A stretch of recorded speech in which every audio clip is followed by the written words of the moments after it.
ఇంటికి వెళ్ళిన తర్వాత టీచర్ నాకు పనిష్మెంట్ ఇచ్చింది అని అన్నప్పుడు టీచర్ పనిష్మెంట్ ఎందుకు ఇచ్చింది, నువ్వేం చేస్తే ఇచ్చింది, ఆ క్వశ్చన్ అడిగినప్పుడు ఆటోమేటిక్గా పిల్లోళ్ళలో చేంజ్ వస్తుంది. తప్పు చేస్తే నువ్వు చేసిన తప్పు వల్ల టీచర్ నీకు పనిష్మెంట్ ఇచ్చింది, నువ్వు ఇంకొకసారి చేయకు అని ఆ తప్పుని అక్కడే రెక్టిఫై చేస్తే ఆ పిల్లోడికి ఇంకొకసారి తప్పు చేసే ధైర్యం రాదు.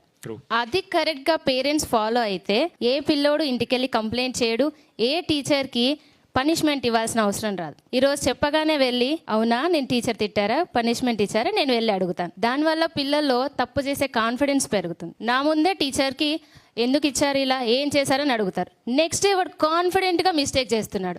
అప్పుడు మళ్ళీ మీరు ఒకవేళ కారిడార్ లో నడుస్తుంటే వీడు పక్కన ఫ్రెండ్స్ కి వెళ్ళి రే ఈ టీచర్ మా నాన్న అడిగేసింది, ఈ టీచర్ మా నాన్నకి అడిగేసింది. పేరెంట్స్ కి మినిమం రెస్పెక్ట్ అనేది తెలియట్లేదు. ఒక టీచర్ కి ఎలాంటి రెస్పెక్ట్ ఇవ్వాలి వాళ్ళకే తెలియకపోతే వాళ్ళు పిల్లలకి ఏం నేర్పిస్తున్నారు. మేము అన్ని మినిమం వాల్యూస్ అన్ని మేము నేర్పిస్తున్నాం, మోరల్ వాల్యూస్ నేర్పిస్తున్నాం.